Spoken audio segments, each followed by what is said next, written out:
Welcome to Product AMA, your daily online Ask Me Anything. We started Product AMA to give those passionate or curious about product management a daily break, something to look forward to. The format is 1 hour in length, weekdays at 3 p.m. Eastern. The first 30 minutes will always be a guest and a featured topic. The last 30 minutes is devoted to you, the audience, to ask your questions.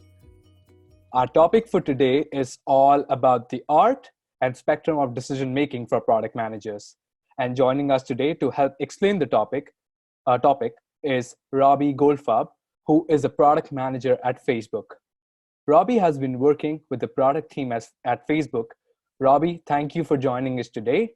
Why don't you introduce yourself to our audience? Hey, Rhythm. Hello, everybody. My name's Robbie Goldfarb. As Rhythm said, I'm on the PM team at Facebook. I work out of the main office in Menlo Park, although I live in San Francisco, which makes for a fun commute every day. Before Facebook, I worked here in Toronto for 4 years as the director of product at Top Hat. And prior to that, I founded and co-founded a few smaller companies. Really excited to be here. Awesome. Okay, let's get started. I would like to start the AMA by asking you about your product management journey. You have, as you mentioned, you have had a great career in Toronto and now joining Facebook a while back. Tell us about it and how your decision making skills have evolved as a product manager. Sure, yeah. So I guess there are a couple questions there. So there's my product management journey, and then there's decision making. So my PM journey, in school, I originally studied medical sciences, but during that time, I got into software development, particularly web, front end, back end, and I spent a ton of time building web apps. I co-founded a company called First Interview, and it was sort of like a monster.com like website, with the catch being, instead of resumes, we leaned more heavily on videos and video resumes. And so I was the only technical founder, so I built the site up from scratch, and that was really my first introduction to product development more generally. And it was a very fun experience. We grew to about 2,000 job seekers and about 200 companies, including, we had a few big ones like Randstad, Mattel, Vivint. The only problem was, and it's a big one, is we had no revenue model, no meaningful way of bringing money in the door. So from there, I founded a few other companies, or I worked on a few other projects, and I eventually founded my own company called Bravada, which was, I ran that for a couple of years, and we provided customer experience data to small and medium-sized restaurant and retail companies. So I did that for a couple of years, and then from there, I was connected with Mike, who I'm sure many of you know, the CEO at Top Hat in Toronto. So he brought me on board there, and that was my first sort of formal product management role. And so for those who don't know, Top Hat is an awesome company. It's an education technology company here in Toronto.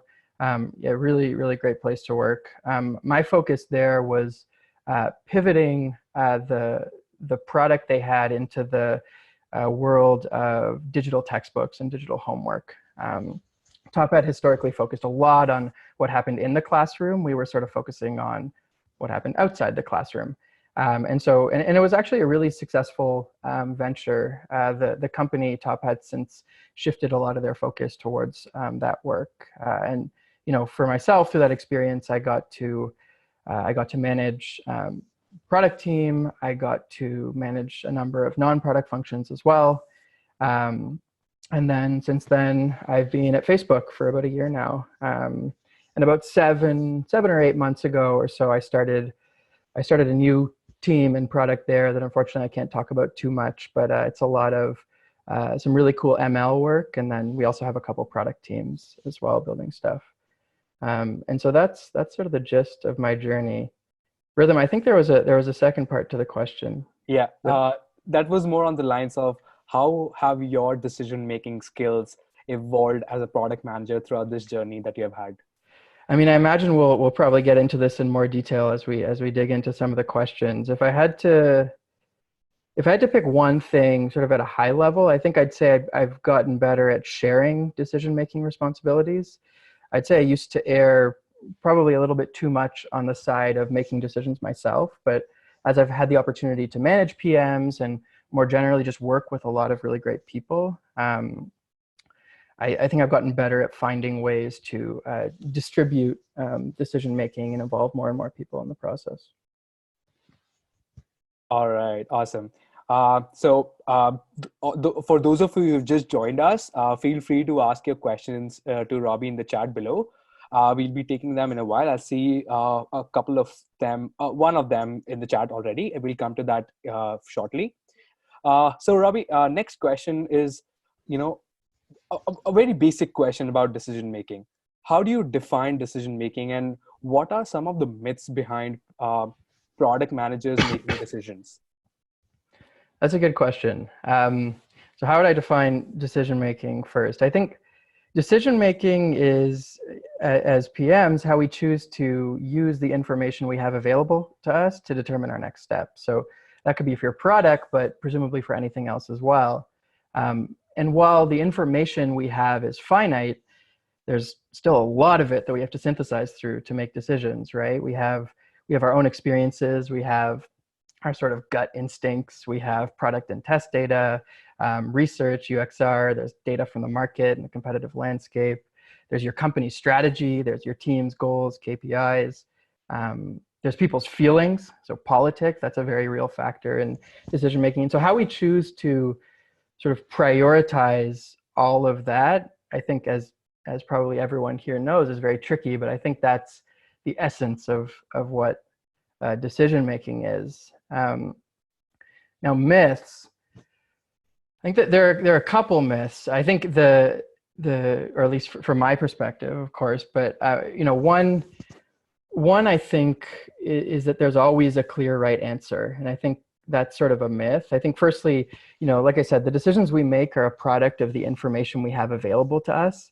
So our capacity to make the perfect decision is constrained by that. So while of course it's important to carefully think things through, there's also a point of diminishing returns where you can get into a sort of analysis paralysis, where you may not necessarily have that silver bullet piece of information to make the perfect decision. And so, another way to put this that I like to say with my team is that while it's important to make a good decision, that's not everything. It's probably equally important to make the best of the decisions that we do make. And I think second, in sort of there always being a right decision, there are a lot of factors that make things really complicated, right? Like in particular, strategic decisions. Do you optimize for short-term revenue or long-term user growth? There's not necessarily a blanket right answer to that.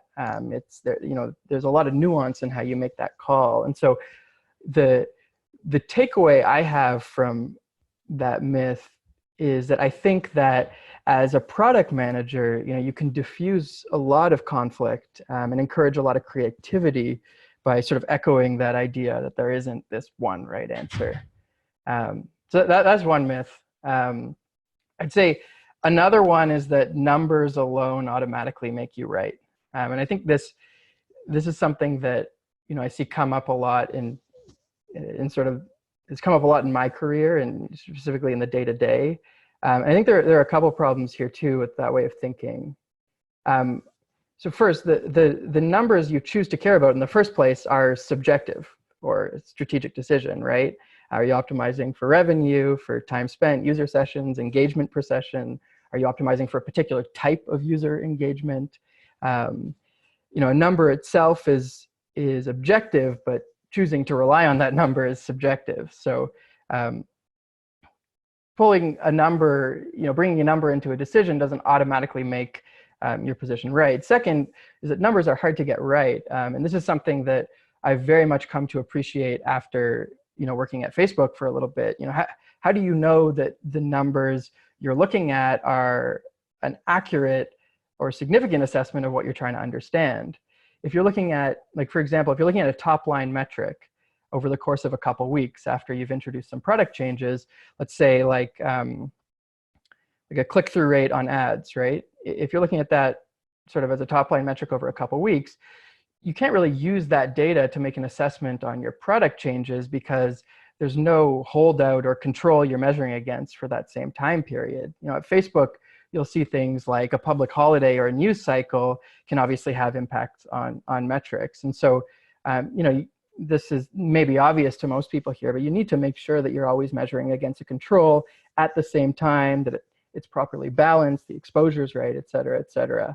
And you need to know that the data is statistically significant. So, the point here is that the takeaway here is that you need to be thoughtful in how you use numbers. And I don't think just presenting numbers or data is alone enough, in my opinion. Awesome. And we're getting so many questions in the chat below. And a question by Abdullah, it is around getting better at decision making. So I'll just ask it. It's about how do you get better at decision making as an associate product manager, where you are the go-to product person for the team and are expected to make decisions primarily on your own along the way? Yeah, no, that's a great question. And I think, I can relate to that a lot, even over my first year at Facebook. As you can imagine, there's a lot of people at the company where I work who have been there for a very long time. And I was sort of fortunate in that when I first joined the company, a lot of what I was working on was newsfeed, which anyone who's used Facebook knows is sort of the real heart of it. And so the people who are working on that are very specialized and have a very deep understanding of it. And one of the sort of takeaways from my experience there and how it relates to this question is an important skill to hone as a product manager is making decisions. But I think a big part of that is how you can best involve all the people around you in that decision-making process, right? And so, that was a lot of what I did. I obviously came in, I didn't know nearly as much as the people around me. And so a lot of what I worked on, of course, as a product manager, it was my role to put together the frameworks and the prioritization criteria. But as I was developing that criteria and as we were creating the frameworks, a lot of what I was trying to think about is how can we involve as many people as possible in the decisions here. So that's sort of the sort of primary recommendation I'd give there, is don't be afraid to involve people. From my personal experience, I think sometimes intuitively it can seem like if you're asking for help or asking for guidance, it can make you seem less qualified. From my experience, that hasn't been the case. The feedback I've always gotten when I feel like I've erred more on that side is that people enjoy the collaboration. And so the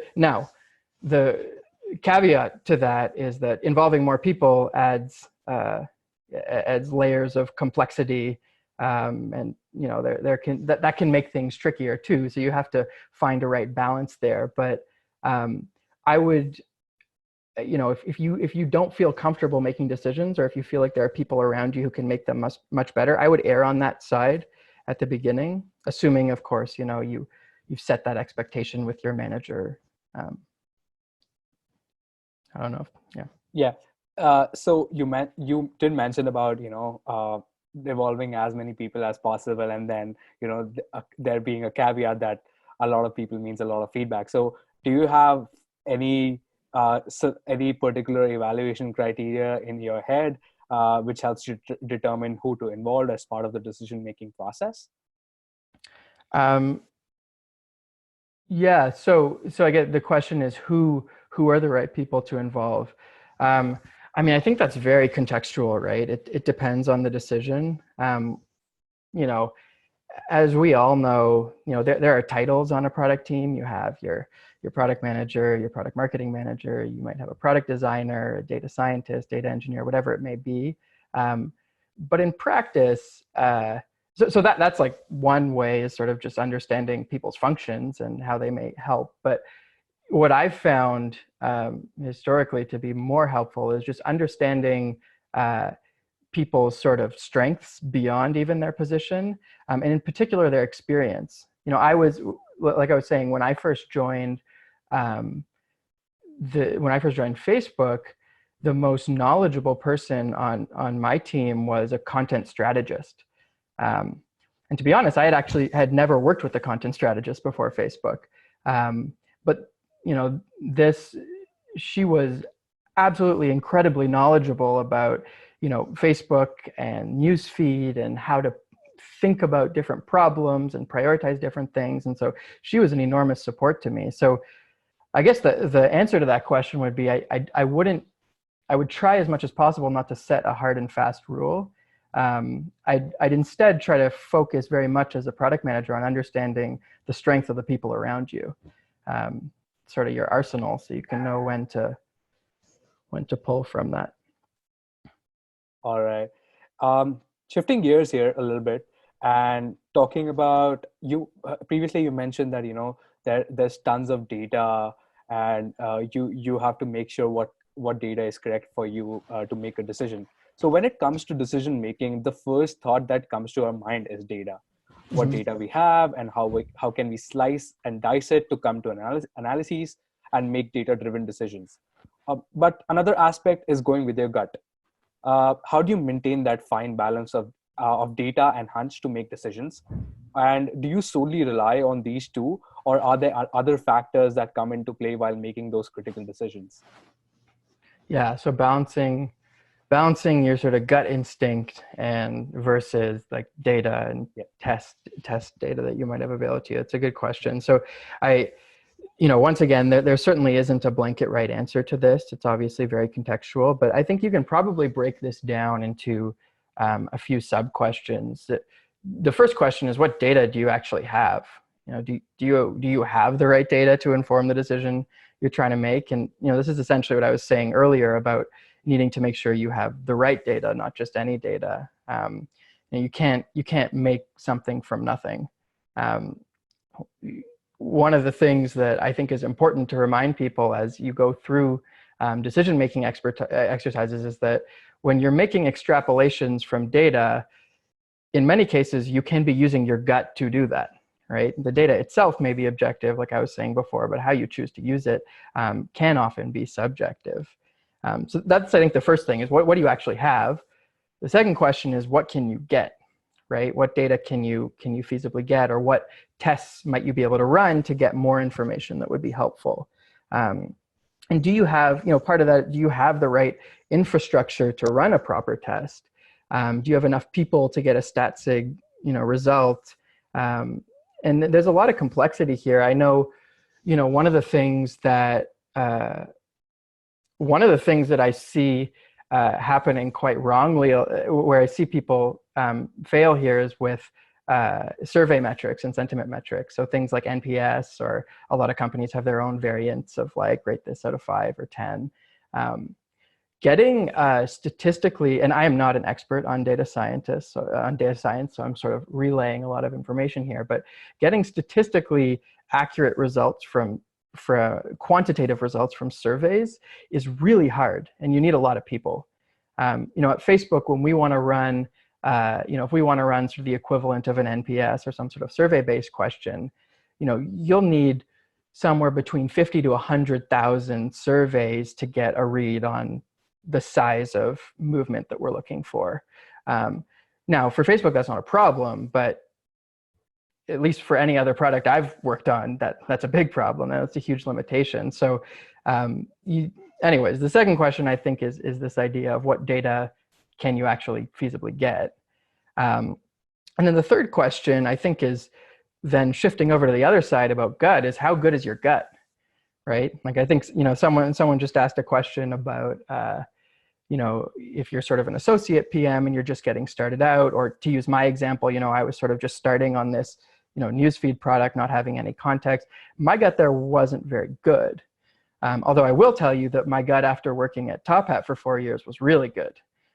So I would, and that's sort of just obviously naturally how things evolve. So I think about, that. I think another part of how good your gut is beyond just your experience is what precedence is there. Sometimes you're working on a product where there are very clear analogs in the market, and you can say, well, I've used this other product so much, and I've seen this and this, so that's why I'm making this decision. And so maybe it's not necessarily your direct experience having built those products, but seeing them in the market, I think, is probably a worthwhile, of worthy value to your gut. And then the last question I think here is time. And this is something that very, very interestingly, we've seen a lot of people at a lot of companies run into right now, right? Is how much of a time constraint is there on the decision that you have to make, right? Because, collecting numbers and getting data can take time. So, when the COVID crisis quickly escalated on my team and on other teams at my company and on many teams at many companies had to think very carefully about their urgency and responsibility to respond to the crisis, right? And so you could certainly argue that in this case that for certain features it may make sense to just say we're going to make some gut calls here to get something out the door sooner.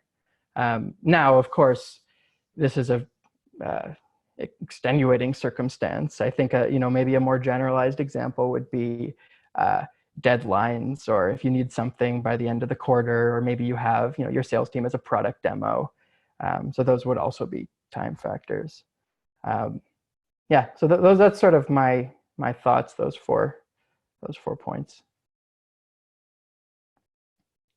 Oh, I think you're on. I very well resonate with the point where you mentioned about when you you start recognizing other products and start relating them and integrating them into your own product. And I think even Lee has mentioned a point here that it's about pattern recognition.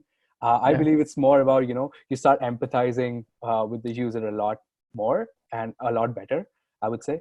Talking about we have a question here from Yuting, and I believe decision making is not only about your product but also about the process. So he's asking about how do you determine the level of rigor necessary for user research before it gets handed off to the dev team as a user story. For example, would you spend 4 weeks of research for 2 weeks of dev time? I mean, I don't think, I hate to keep saying this, but I don't think there's sort of at least in my opinion, I couldn't tell you sort of an exact ratio. I think it's very contextual. Again, I mean, the way I'd think about it is I'd forget about, user research or data or this and that. And I'd try and understand first, first and foremost, you want to understand what does a successful product look like here? And then second of all, you want to understand what do I need to create that product, right? And so the question is, I would personally reframe it more as, or the way I would think about it is, how do you get the information that you need to make the right product? Now, in some cases, that could be user research. In some cases, that could be, and I won't lie, there have been cases where I've said, like the information I need here is I just need to go to my CEO. I know he has a really good opinion on this, and I just need to get his opinion. So I think it's very contextual, but I would think first about what a successful product looks like, and then second to that, I would say what is the information I need to facilitate making that decision. But what I would try and avoid is saying you need this much user research before a user story is validated for engineering, for example, or you need this much data. What you might be able to do, and this could be a cool idea, I certainly haven't done this, but you might be able to say, like, here are the different axes of information I have, right? I have my user research, I have my data, I have my market data.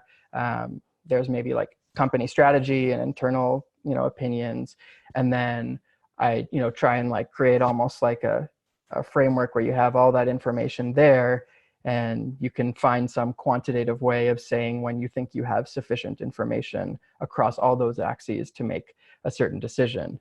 But in that example as well, right, presumably you could have maybe a lot of market data, and that alone could be enough to make a decision. Or maybe you have no market data, but you have a lot of test data and user research. So I would focus more on thinking about all the different inputs you have and how those should be balanced to get you the information you need for your specific product. Okay. Awesome. I see a lot of questions and keep them coming, everyone on the call right now. I'll be taking them very soon. Just shifting gears right now a little bit and moving towards the dark side of product management, as I would like to consider it, is about dealing with ambiguity. So an important skill that product managers should have is dealing with a lot of ambiguity. Can you tell our audience about your experience in dealing with ambiguous situations, and how can a product manager hone this skill? Yeah, that's a good question. So I think, in my opinion, ambiguity or situations where there's no clear direction can often mean opportunity for product managers, right? Something needs to be figured out. And that's often how new teams and new products and new ideas emerge.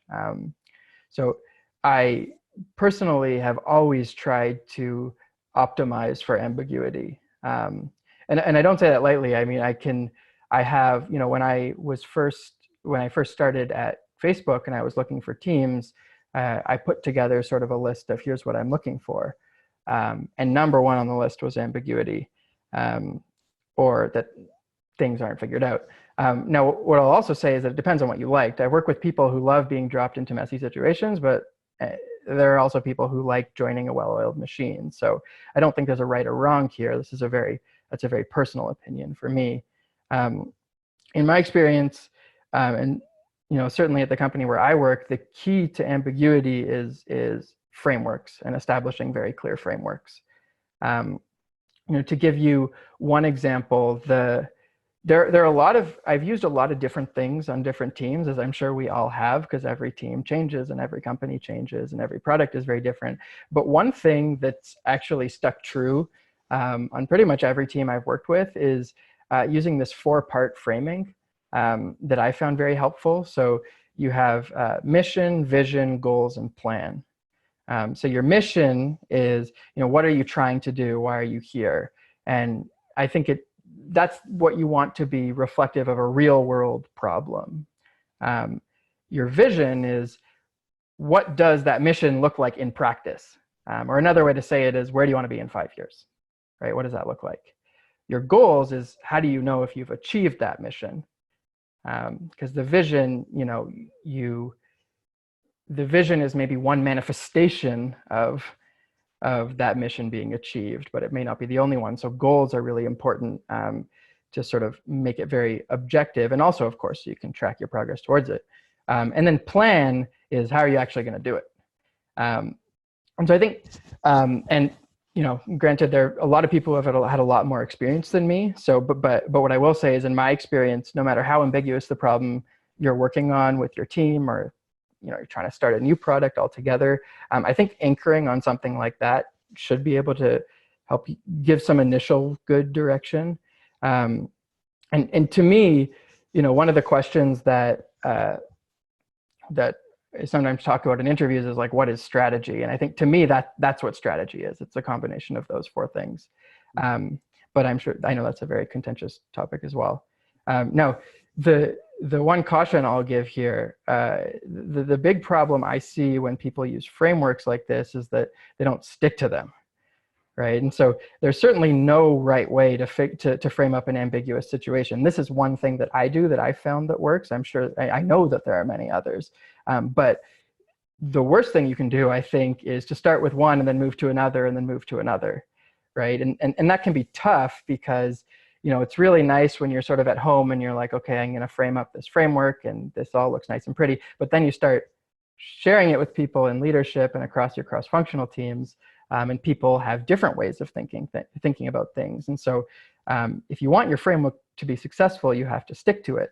And if you want to be able to stick to your framework, you have to be able to help other people understand and align with it.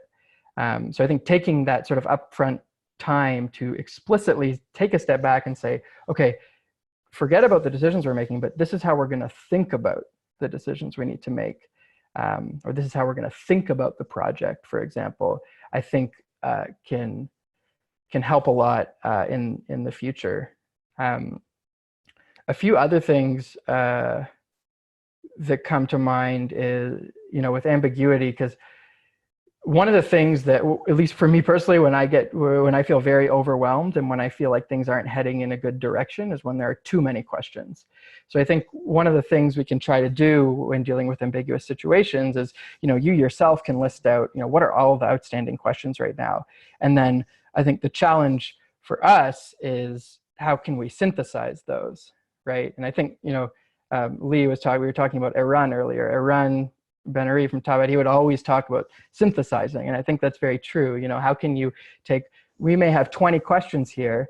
The challenge is how can you turn that into 3 questions you need to answer or 4 questions you need to answer? And that can help make things a lot easier too. And then, last thing I'll say on that, I feel like I've talked for a while here, but is I would try to always have a recommendation too.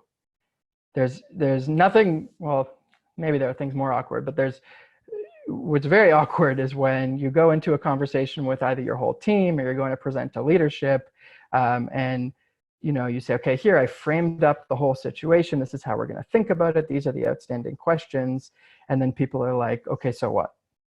And then you're sort of frozen. And so I think, as you think about framing up how you're going to think about it, and then you think about what are the questions, there's sort of a third step there, which is it's not what are the answers, because you should be open to them changing, but what is my recommendation? And maybe, I don't know, it depends on the culture of your company. Maybe you don't want to write that down, but you should at the very least have it in your head. Awesome. Going back to the point about framework. So we have a question here, like I'm combining 2 questions here about, prioritization. So any frameworks or processes that you generally use for your product roadmap, and be it having integrating new features or like getting rid of that tech debt, any framework or process that you particularly use? Yeah, so well, you snuck in the word tech debt there, so I feel like there's a question that's about tech debt specifically. Yeah, I mean, the one thing I would say about tech debt, something that worked really well for us at Top Hat was we sort of like historically always had this like, here are all our bugs, and here's all our tech debt, and then here's all the stuff we want to build, and then like, you have this wonderful Jira that no one wants to touch ever. I think one of the things that was really useful in the way we eventually started approaching it, and I don't know if they're still doing this, but we tried to think of everything as a feature or a user story as much as possible, right? I think, it can be very hard with tech debt because you can be dealing with really intense infrastructure and things like that. But I think the challenge with tech debt is how can you frame it in such a way that everyone in the company, even the people in sales, would be like, oh yeah, we should prioritize that. And that can be really challenging. And I also think that's something that we as product managers are uniquely positioned to do. So that's just one thought specifically on tech debt. More generally on prioritization, I don't know, I don't think I'm particularly that great at using prioritization frameworks, but one of the things that I've been using for the past couple years that seem to work well is, we have our sort of backlog, whether it's, in Jira or in a spreadsheet or whatever it may be. And, as part of that exercise we were talking about before, where we say mission, vision, goals, one of the things we think about are, and I think this is probably a subset of your plan or even your goals, but is what are our prioritization criteria? And more specifically, that is to say, if I give you 3 features, A, B, and C, why would you choose A over B or B over C, right? And you can often break that down into, I mean, there's the classic, like RICE, like reach, this, that, reach, impact, confidence, and effort. So that's certainly one framework that works. What I've used and like what I'm using with my team is we customize it quite a bit. So there's always something that's sort of like complexity. On some products you work on, risk can be a factor. Sometimes PR risk can be a factor. Then there are a lot of more specific things, right? And one of the things that I've liked to do is say proximity to goal. So let's say, you're trying to your goal is to make users more happy. And you say to do that, we need to increase the number of user sessions per week. We need to increase user time spent per session, and we need to increase engagement in this feature. What I would do is I would actually, for each feature, as part of your prioritization framework, say, what is this feature's estimated proximity to that metric? In other words, how likely is this feature to drive user sessions? How likely is this feature to drive time spent, for example? And then you can think about that and use that as part of your framework.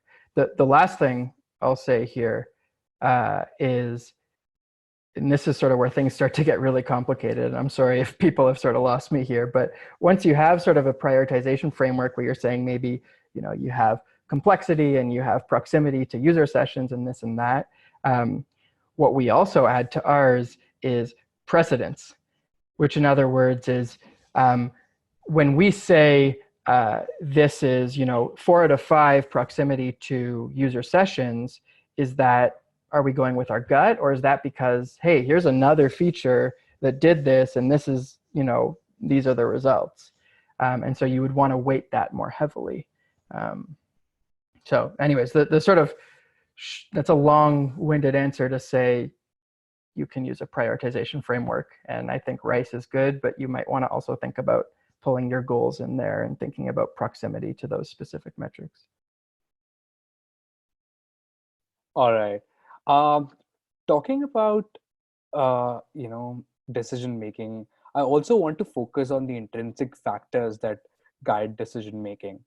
How does the personality of a product manager influence their decision making?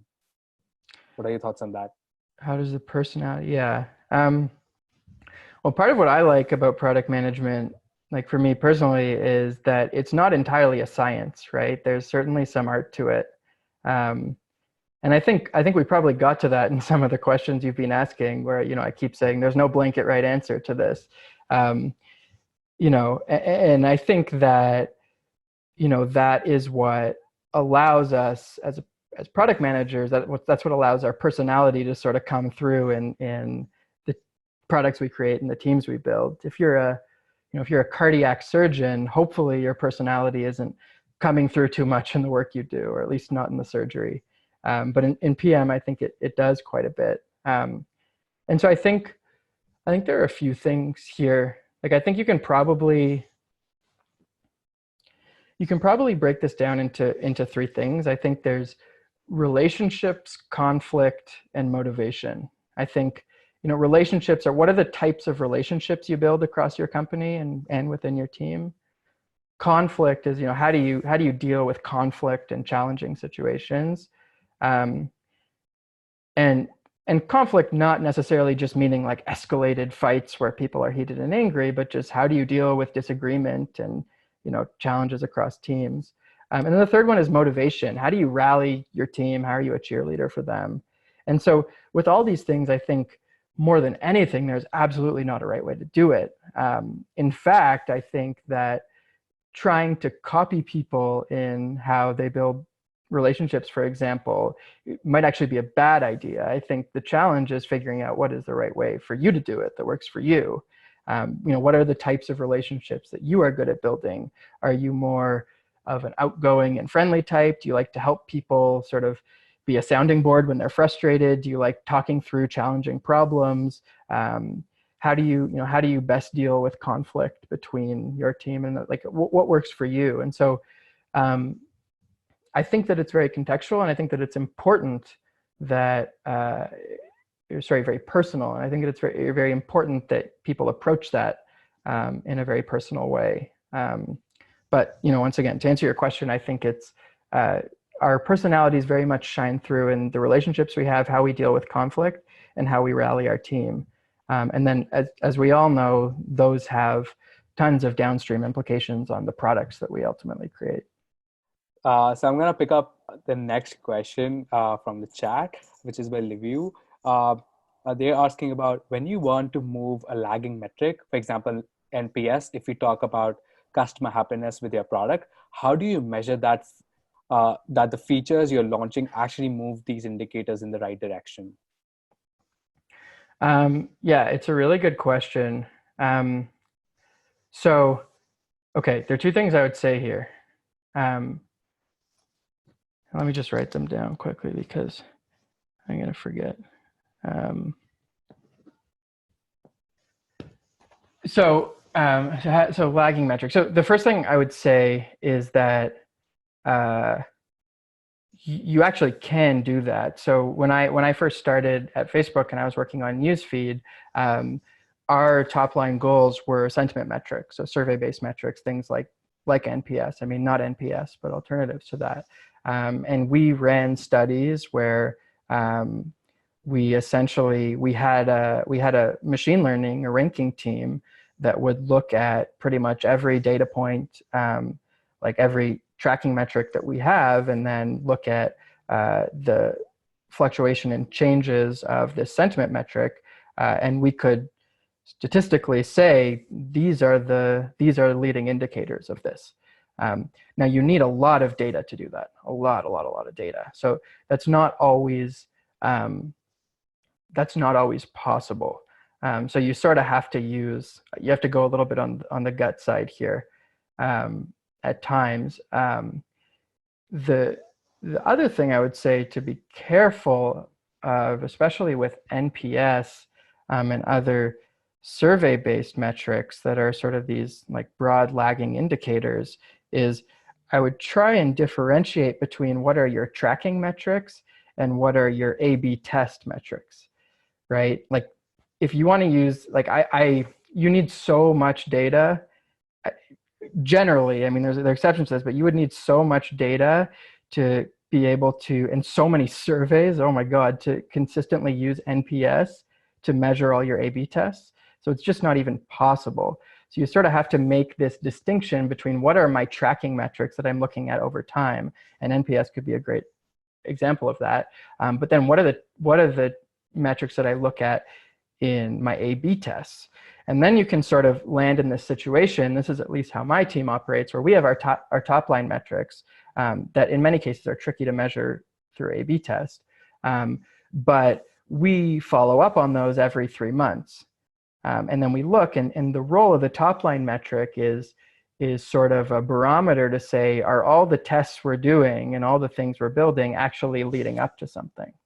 And the key difference there is that the role of NPS, or that tracking metric, is sort of that over time thing where the specific value it gives us is if it's not moving, we can say after 3 months, okay, something we're doing isn't right.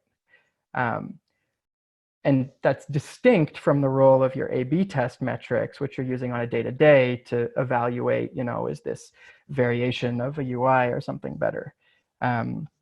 So I know that's not a super helpful example, but I definitely try and make that distinction between your tracking metrics and rely on tracking metrics sort of as a barometer over time, and then continue to do A/B tests, and you'll know over time if you're wrong.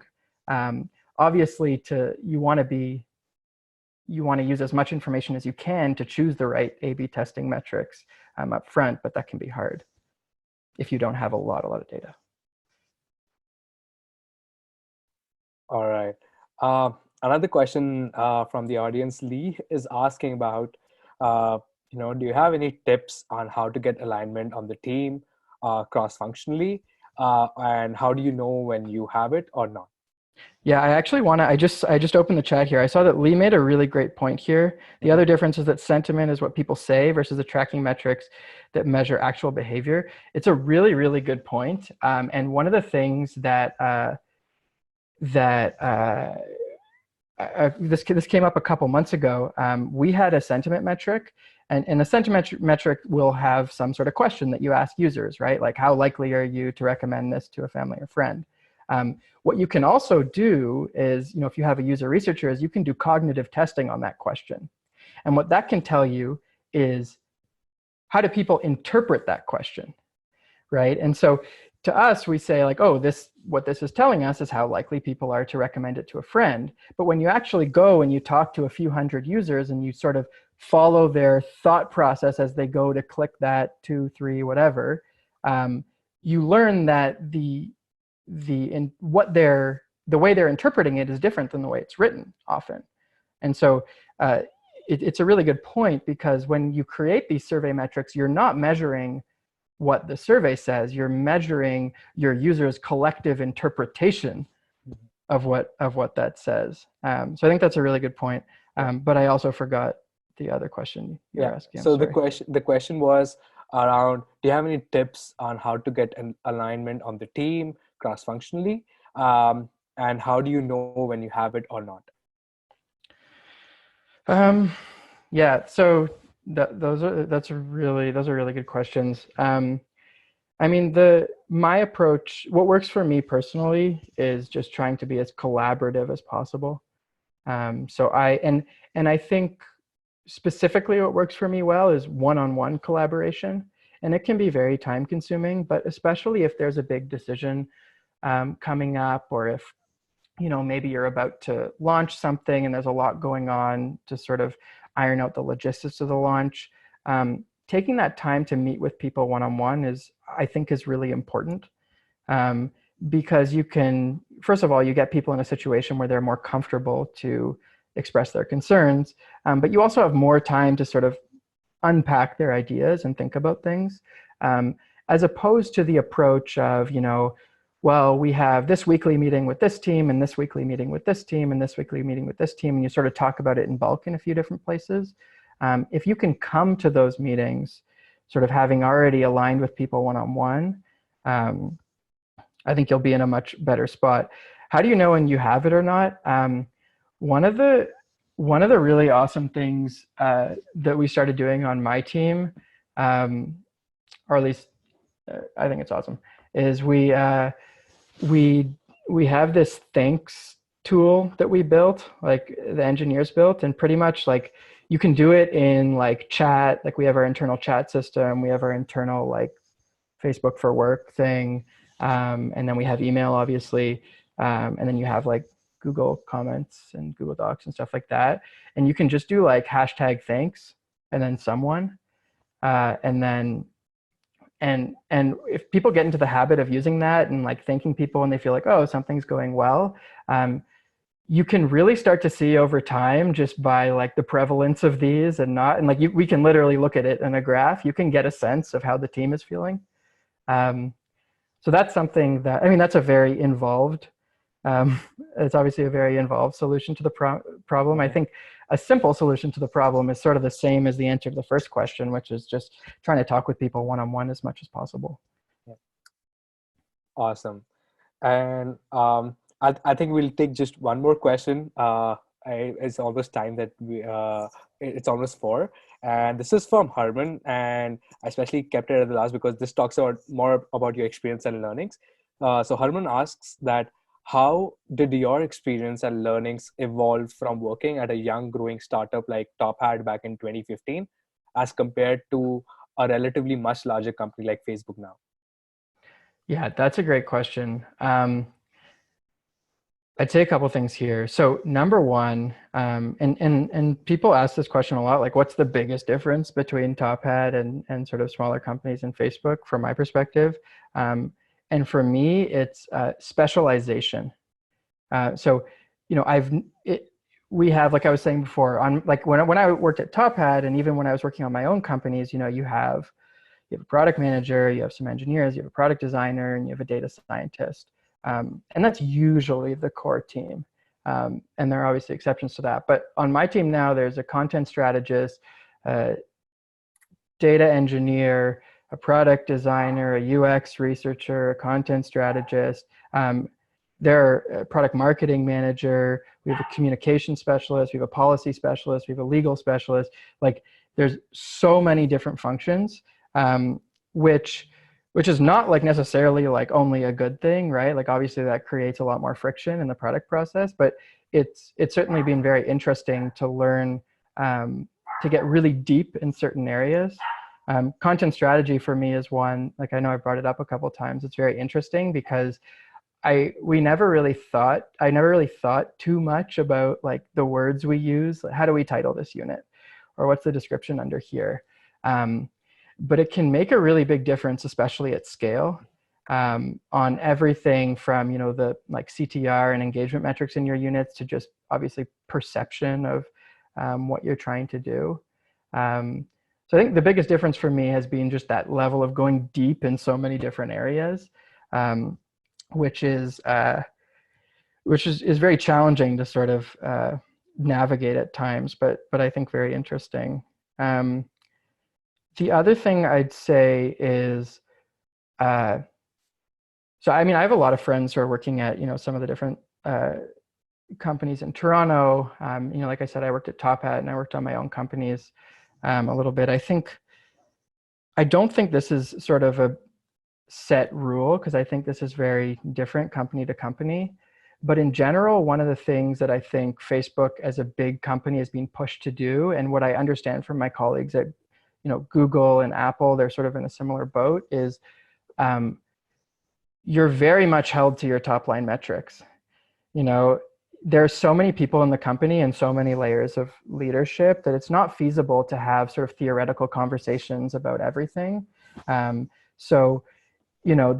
a lot of process built in to just say, we're not going to have a 2-hour conversation about should we do this, should we do that. It's kind of just like, what are your metrics? Are you going to hit them? Did you hit them? And so it's very focused on sort of like these few things. Now, I do want to call out, because this is often a misinterpretation of Facebook in particular, is that what that means is that Facebook's only optimizing for engagement metrics and just trying to get people to spend more time. And that's actually not true. In fact, most of my team's top line metrics are sentiment metrics. So we are absolutely not only gold on CTR or sessions or something like that. We're trying to improve users' perceptions of different things. And, there are lots of teams that are focused on, things like user health and stuff like that. So I don't say that as sort of a criticism that, Facebook sort of gets rid of all the conversation and only focuses on metrics. It's more that all that peripheral conversation that often happens in a company is sort of at least attempted to be packaged into a smaller number of metrics. And that's sort of the API for you and leadership. That's all right. Awesome. This was great, Robbie. Thank you so much for joining us today, and we really appreciate it. This has been a great session, and thanks everyone for joining us today. Follow Product AMA on Twitter and send us your topic suggestions. We look forward to seeing you soon.